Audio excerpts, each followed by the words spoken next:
So hello students.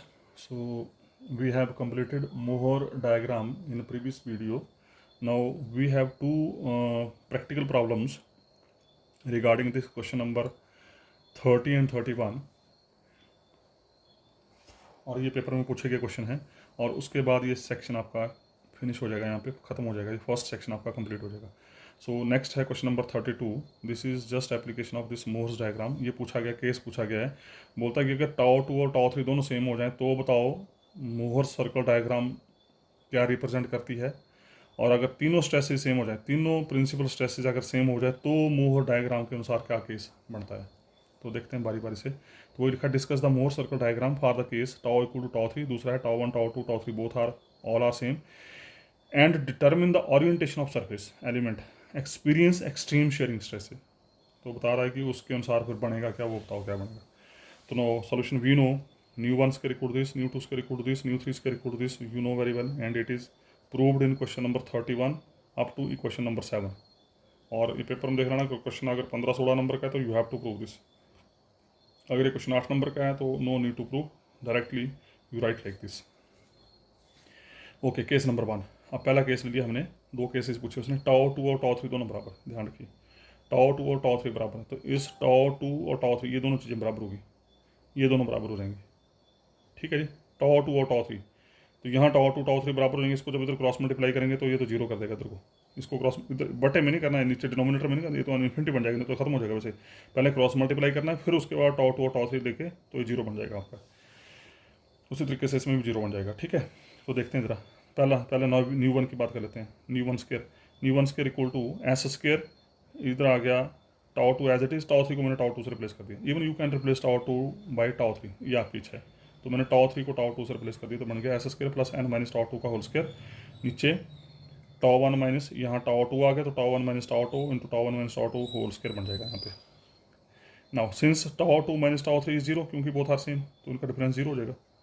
और tau two minus tau one is negative, वो आपको पता है कंडीशन हमारी फिक्स है. ये tau one greater than tau two greater than tau three, तो इस कंडीशन के तहत tau two minus tau one is negative. ठीक है जी. तो tau two minus tau one is negative का मतलब इसका square and nu two square is positive greater than equal zero. Nu two square is greater than equal zero. तो इस condition को अप्लाई करके जो इक्वेशन नंबर 1 थी वो तो ये बन गई. ठीक है जी. और जो इक्वेशन नंबर 2 एंड 3 हैं, इसमें क्योंकि टाओ टू और टाओ थ्री बराबर हैं, इसको पहले क्रॉस मल्टीप्लाई किया, इसको क्रॉस मल्टीप्लाई किया, इसको क्रॉस मल्टीप्लाई किया. जब क्रॉस मल्टीप्लाई करेंगे तो इसकी लेफ्ट हैंड साइड आपकी जीरो हो जाएगी, क्योंकि टाओ टू और टाओ थ्री बराबर हैं. टाओ टू और टाओ थ्री बराबर हैं, तो बचेगा क्या, S square plus N minus N tau three into N minus tau one equal to zero. और यहाँ पर बचेगा S square plus N minus tau one into N minus tau two equal to zero. बन जाएगा. तो ये आ गया यहाँ पे हमारे पास. Equation number 2 implies this is equal to zero, equation number 3 implies this is equal to zero. अब ये 5 एंड 6 अगर ध्यान दें तो आप मोहर डायग्राम आपके दिमाग में होनी चाहिए, जो प्रीवियस वीडियो में हमने स्टडी की थी मोहर डायग्राम. तो अब देखिए ध्यान से, अगर इसको एनालिसिस इसका करें तो this is a question of circle, this is a question of circle whose end points are tau three comma zero and tau one comma zero. And this is the equation of circle whose end points are tau one comma zero and tau two comma zero. And both the circles both the and center of both the circles lies on n axis. Equation number 5 and 6 represent a circle with center on n axis at center of C2. ये अब आप मोहर diagram में you can check. मोहर diagram में अब आपके पास मोहर डायग्राम है वीडियो नंबर प्रीवियस वीडियो में, तो उस डायग्राम में आप देख लीजिए tau three comma zero tau one comma zero बड़ा सर्कल कौन सा है, tau one comma zero tau two comma zero बड़ा सर्कल कौन सा है. ठीक है, तो वहाँ से यू कैन चेक. तो क्योंकि tau one minus tau two का whole square is always positive, nu one square is always positive. So number 4 से क्या हो जाएगा, ये पॉजिटिव, तो नंबर 4 इक्वेशन जो लिखी थी आपने ये वाली, ये पॉजिटिव, तो उसका मतलब this is greater than equal zero. ठीक है जी, this is greater than equal to zero. तो इसका मतलब S square plus N minus tau two का whole square greater than equal zero. और ये जो इक्वेशन है this represent a single point. Geometrically this equation represents a single point. तो इसका मतलब ये हो गया कि अगर टाओ टू और टाओ थ्री सेम होंगे तो इक्वेशन नंबर 4 जो है this itself represent a single point. Geometrically this represent a single point. ठीक है जी. Now we shall find the orientation of the surface element experience the extreme shearing stress. अब उसने question ये पूछा है कि इस शेयरिंग स्ट्रेस के अनुसार, इस शेयरिंग स्ट्रेस की मैक्सिमम या मिनिमम वैल्यू के अनुसार इस सरफेस एलिमेंट क्या रिप्रेजेंट करते हैं, देखते हैं ज़रा। मैक्सिमम शेयरिंग क्या होती है, difference, half and difference of the, you can check before question number 31 it is proved, before question number 31 you have proved S maximum is equal to half tau 1 minus tau 3, या half tau 1 minus tau 2, या half tau 3 minus tau 1, whatever you want to write, tau 1 minus tau 3, tau 1 minus tau 2, tau 2 minus tau 3।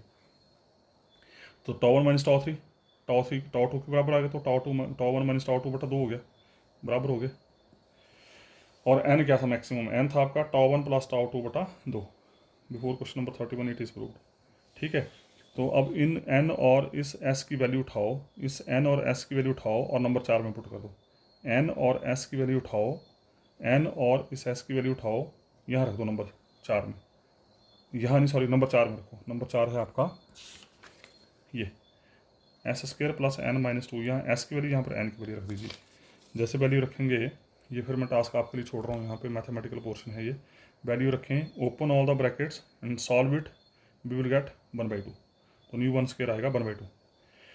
ठीक है जी, तो new 1 आ गया plus minus 1/√2, new 1 आ गया plus minus 1/√2। अब अगर ध्यान दें तो इसका मतलब टाउ 2 एंड टाउ 3 अगर बराबर होंगे, सॉरी टाउ 2 एंड टाउ 3 अगर बराबर होंगे तो न्यू 1 तो आ गया प्लस माइनस 1/√2, लेकिन nu 2 and nu 3 both are infinity. देखो जरा, टाउ 2 एंड टाउ 3 बराबर हैं, तो zero something over zero is infinity, zero something over zero is infinity, तो न्यू 1 आ गया प्लस माइनस 1/√2, न्यू 2 हो जाएगा इन्फिनिटी, न्यू 3 हो जाएगा इन्फिनिटी। तो इसका मतलब टाउ 2 और टाउ 3 अगर बराबर होंगे तो उस केस में आपको सिर्फ और सिर्फ एक ही डायरेक्शन को साइन मिलेगा और बाकी डायरेक्शन को साइन आपके इनफाइनाइट हो जाएंगे यहाँ पे।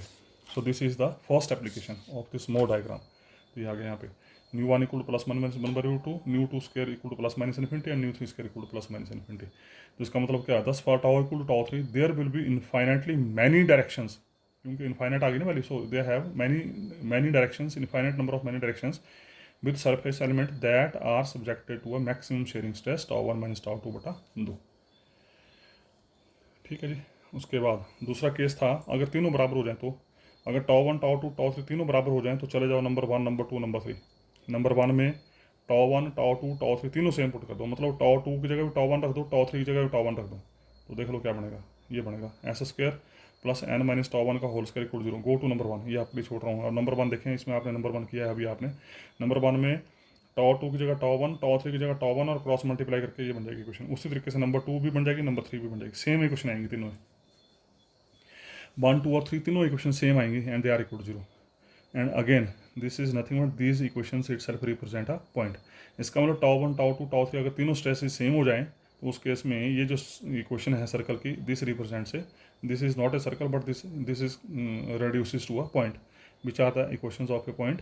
therefore shearing stress S equal to 0 and there will be only normal component of stress n and there will be infinitely many directions associated with the surface element having the normal component of stress। तो इसकी ये दूसरी application है। उसके बाद ये कुछ एक एग्जांपल्स पूछे गए हैं और इसमें थोड़ा सा आपको याद भी करने पड़ेंगे ये, क्योंकि हमने डायरेक्ट वैल्यूज़ लिखी हैं यहाँ पे, देखेंगे कैसे बनती है बात है। तो ये कुछ एक एग्जांपल्स हैं। पहला give and discuss various examples of stress, तो क्वेश्चन नंबर 33 ये पूछा गया पेपर में 1-2 बार। तो पहला एग्जाम्पल है purely normal stress. Purely normal का मतलब क्या हो गया कि सिर्फ और सिर्फ आपने टाउ 1 टाउ 2 टाउ 3 की बात करनी है बस। तो देखते हैं क्या होता है। इसका मतलब शेयरिंग स्ट्रेस आपके जीरो हो जाएंगे, tau 1 2 tau 2 3 tau 3 1 tau 3 2 tau 2 3 tau 2 1, ये सारे जीरो हो जाएंगे। If the stress vector tau vector new across every plane at point p0 x0, you are familiar with this point, is normal to the plane, then for any choice of rectangular axis क्या होगा, sharing सारे zero हो जाएंगे और tau 1 1 tau 2 2 tau 3 3 सारे same हो जाएंगे। ठीक है, ये सारे जीरो हो जाएंगे। और जब क्योंकि आप प्योरली नॉर्मल स्ट्रेस की बात करें तो नॉर्मल स्ट्रेस कौन कौन से, टाउ 1 1 टाउ 2 2 टाउ 3 3 और तीनों सेम होंगी। तो उसके इसमें स्ट्रेस क्वाड्रेटिक सरफेस क्या बनेगा, स्ट्रेस क्वाड्रेटिक सरफेस क्या होता है, ये होता है, ये आप देख चुके हैं। ये stress quadratic surface we have proved in question number 27 equation number 4, it is proved. Question number 27 equation number 4 में वी हैव प्रूव्ड। तो इस स्ट्रेस क्वाड्रेटिक सरफेस में ये जो शेयरिंग स्ट्रेस ये सारी जीरो हो जाएंगी। We left with tau 1 1 x1 square plus tau 1 1 x2 square plus tau 1 1 x3 square equal to plus minus के स्क्वायर, क्योंकि tau 1 1 tau 2 2 tau 3 3 all are equal.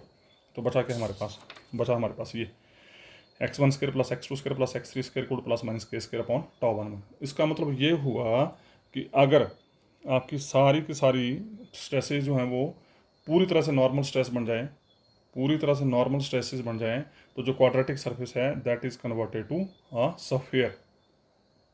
ये है इसकी एप्लीकेशन, ये क्वाड्रेटिक सर्फेस जो सफेयर बन जाएगा, which is the equation of sphere. In this case any set of orthogonal lines passing through the point can be taken to the principal axis. ये अब language है, आप अंडरस्टैंड कर सकते हैं। प्रिंसिपल एक्सिस आपको पता है, जिस प्रिंसिपल एक्सिस होती है x1 direction, x2 direction and x3 direction, और तीनों आपस में ऑर्थोगोनल होती हैं। तो quadratic if all the normal stresses component tau 1 1 tau 2 2 tau 3 3 are positive, अगर सारे पॉजिटिव होंगे तो स्ट्रेस बन जाएगी टेंशन, और ये नेगेटिव होंगे तो स्ट्रेस बन जाएगी प्रेशर। अगर पॉजिटिव होंगे तो ये स्ट्रेस टेंशन का काम करेगी, अगर नेगेटिव हो जाएंगे तो ये स्ट्रेस जो प्रेशर का काम करेगी। यहाँ पे सोच आप सकते हैं खुद की ऐसा हो सकता है कि नहीं हो सकता है। उसका दूसरा एग्जाम्पल है simple extension.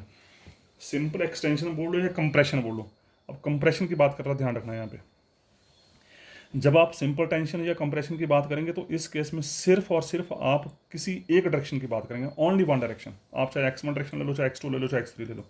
If a state of stress at a point is such that the stress vector t vector nu across one plane through the point is normal to the plane। ये अंग्रेजी ज़्यादा खज्जल करने की जरूरत नहीं है, इसको ज़्यादा कुछ नहीं है। इसका बोलने का मकसद यहाँ पर ये है कि ये जो स्ट्रेस वेक्टर है टी वेक्टर न्यू, अगर ये सिर्फ और सिर्फ एक ही डायरेक्शन में चला जाए और बाकी डायरेक्शन में स्ट्रेस वेक्टर खत्म हो जाए, मतलब कंपोनेंट खत्म हो जाए, then it is called a state of simple tension और कंप्रेशन या pressure. Hence, if x dash y dash z dash axis coincides with the principal axis, वही बात आ गई ना, अगर x dash y dash z dash principal axis के साथ, मतलब x axis y axis z axis x dash y dash z dash एक जैसी हो जाए सारी, मतलब x डैश सेम हो गए, y डैश सेम हो गए, z डैश सेम हो गए, और उसके बाद तमाम स्ट्रेसेस को सिर्फ और सिर्फ एक ही डायरेक्शन में लेके आ गए, एक ही डायरेक्शन में लेके आ गए, तो उस केस में बन जाएगा ये कंप्रेशन। कैसे बनेगा देखो जरा, तो उस केस में इक्वेशन बन जाएगी tau 1 x1 dash equal to plus minus के। जो आपकी ये जो इक्वेशन थी, ये जो इक्वेशन स्टैंडर्ड इक्वेशन, ये तो स्फेयर बन गया था, इसके पीछे जो इक्वेशन थी उसमें क्या हुआ, हमने सिर्फ और सिर्फ एक ही डायरेक्शन की बात की। जब एक ही डायरेक्शन की बात की तो बाकी जीरो हो जाएगा, तो बचेगा क्या, tau 1 1 x1 square equal to plus minus के स्क्वायर। वो लिखा है यहाँ पे, tau 1 1 को tau 1 लिख दिया, tau 1 x1 dash square equal to plus minus के स्क्वायर। क्यों, क्योंकि बाकी तमाम कंपोनेंट आपके जीरो हो जाएंगे, because we are studying about compression and this concept is only in one direction, और जो आपकी इच्छा वो कोई मर्जी डायरेक्शन ले लो आप। Now transforming to any other orthogonal coordinate system x y z we get, ये रिलेशन आपको पता है, it is proved in question number 27, tau alpha beta equal to L alpha I L beta j tau dash I j, it is proved in question number 27 where I j alpha beta are equal to 1 to 3। अब क्योंकि हम सिर्फ और सिर्फ एक ही direction की बात कर रहे हैं, यहाँ पे we are discussing only x1 dash direction, only one, तो इसका मतलब यहाँ पर I और j की होगी वैल्यू 1, आई की वैल्यू 1, जे की वैल्यू 1, बाकी सारे खत्म हो जाएंगे। तो आई की वैल्यू 1, जे की वैल्यू 1 के लिए क्या बन जाएगा, L tau alpha beta equal to L alpha 1 L beta 1 tau dash 1 1, because we are discussing only x1 direction. ठीक है जी, तो ये बन जाएगा रिलेशन आपका। उसके बाद क्या किया यहाँ पे, आप अल्फा बीटा की वैल्यू, आप अल्फा की वैल्यू 1 2 3 दे दो, फिर बीटा की वैल्यू 1 2 3 दे दो। अल्फा की वैल्यू 1 2 3 और बीटा की वैल्यू 1 2 3 के लिए ये टास्क भी मैं आपको छोड़ रहा हूँ। पहले अल्फा की वैल्यू 1 2 3 दो, फिर बीटा की वैल्यू 1 2 3 दो, हमारे पास ये 6 रिलेशन बन जाएंगे यहाँ पे। अल्फा बीटा की वैल्यू 1 2 3 देंगे, 1 का मतलब x, 2 का मतलब y, 3 का मतलब z, आपकी 6। टाउ एक्स एक्स लिखो, टाउ 1 1 लिखो, तो टाउ 1 1 बन गया L 1 1 L 1 1 टाउ 1 1 डैश, मतलब टाउ 1 1 डैश को हमने टाउ 1 बोला है, L 1 1 स्क्वायर, उसी तरीके से टाउ 2 2 टाउ 3 3, ठीक है, टाउ 1 2 टाउ 2 3 एंड टाउ 3 1, ये आगे कंपोनेंट, ये इनकी वैल्यू आएंगे यहाँ पे। तो where L1 1 L2 1 and L3 1 are the direction cosines of what, of x dash axis relative to X Y Z. ये हम बातें सब उसमें कर चुके हैं बेसिक्स में। ये L1 1 L2 1 L3 1 ऐसे नीचे को ऐसे फर्स्ट कॉलम में होते थे। फर्स्ट कॉलम जो होता था वो x डैश की वजह से होता था, x डैश के angle with X Y Z और उनके एंगल कॉस ऑफ एंगल जो बनते थे वो होते थे L1 1 L2 1 एंड L3 1। तो अगर टाउ 1 पॉजिटिव है, ये टाउ 1, ये जो टाउ 1 की बात कर रहे हैं, अगर ये टाउ 1 पॉजिटिव है तो दिस रिप्रेजेंट टेंशन, और अगर टाउ 1 नेगेटिव है then this represent a compression. So this is second example. उसका थर्ड एग्जांपल है हमारा शेयरिंग स्ट्रेस। इसको पेपर में कैसे पूछा गया है, शो दैट, शेयरिंग स्ट्रेस के बारे में, show that shearing stress is equivalent to, ये जो शेयरिंग स्ट्रेस है this is always equivalent to what, equivalent to tension across one plane and compression of equal magnitude across a perpendicular plane. मतलब बोलने का इसका ये है, मान लीजिए टेंशन टाउ है तो कंप्रेशन क्या हो जाएगा, माइनस टाउ। तो पहली बात तो यहाँ पर आपने ये प्रूव करना है tension and compression are of same magnitude but in opposite direction of equal magnitude. दूसरी बात, ये जो टेंशन जिस प्लेन के अलोंग एक्ट करेगी, कंप्रेशन जो होगा वो उस प्लेन के परपेंडिकुलर के अलोंग एक्ट करेगा। ध्यान रखना है, ये टेंशन जिस प्लेन के अलोंग एक्ट करेगी, कंप्रेशन जो है वो उस प्लेन के परपेंडिकुलर डायरेक्शन में एक्ट करेगी। और परपेंडिकुलर डायरेक्शन आपको नॉर्मल डायरेक्शन पता क्या होती है प्लेन की। Okay, let the stress quadratic भी ले ली हमने, ये हमने खुद सपोज कर ली। लेट अस सपोज वो जो स्ट्रेस क्वाड्रेटिक इक्वेशन आपकी स्टैंडर्ड इक्वेशन है that reduces to 2 tau X dash Y dash equal to plus minus के स्क्वायर। ये आपको याद रखना पड़ेगा, मैंने आपको पहले बोला था कुछ चीज़ें याद करनी पड़ेंगी।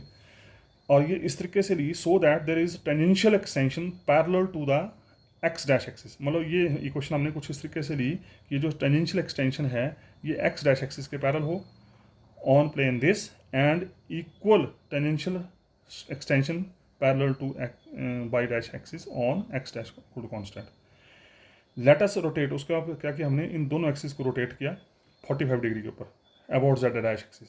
45 डिग्री के ऊपर रोटेट किया about Z dash axis to have the X comma Y comma Z axis. मतलब इस तरीके से रोटेट किया कि एक्स डैश एक्स एक्सिस बन जाए, बाई डैश बाई एक्सिस बन जाए, जेड डैश जो जेड एक्सिस बन जाए।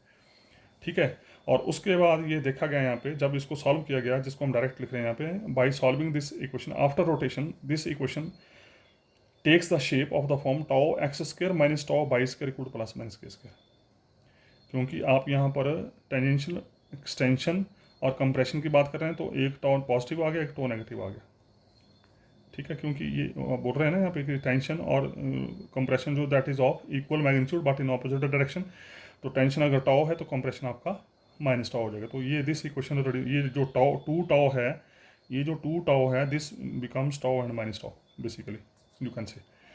सो this is the equation of quadratic surface. लेकिन हमें पता है कि इक्वेशन ऑफ क्वाड्रेटिक सरफेस ही होती है जो standard equation of quadratic surface है। उसका क्या किया, इस स्टैंडर्ड क्वाड्रेटिक इक्वेशन को आपने इस नंबर 1 के साथ कंपेयर किया, ये जो नंबर 2 है आपका इसके साथ कंपेयर किया। जब इसके साथ कंपेयर किया तो कंपेयर करके क्या आया ये आप देख सकते हैं। टाउ 1 की वैल्यू टाउ 1 क्या है, x1 स्क्वायर का ऑप्शन, टाउ 2 क्या है, x2 स्क्वायर का ऑप्शन।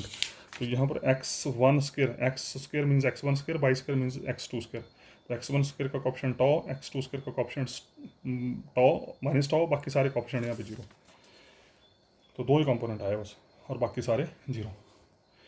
तो tau X X 1 means X X, 2 means Y Y, where tau 1 equal tau ये जो है इज द एक्सटेंशन और टेंशन, ये बन गई टेंशन अलॉन्ग एक्स एक्सिस और ये बन गई क्या, कंप्रेशन अलॉन्ग वाई एक्सिस, और जेड कंपोनेंट आपका 0 हो गया। इसका मतलब क्या प्रूव कर दिया आपने कि एक्स एक्सिस में, अगर एक्स एक्सिस में टेंशन है तो उसकी परपेंडिकुलर डायरेक्शन में, वाई एक्सिस की परपेंडिकुलर डायरेक्शन होती है तो परपेंडिकुलर डायरेक्शन में जो है वो कंप्रेशन हो जाएगी, मतलब माइनस 2 आ जाएगा। उसका चौथा एग्जांपल है प्लेन स्ट्रेस। प्लेन स्ट्रेस मतलब प्लेन के अंदर स्ट्रेसेस।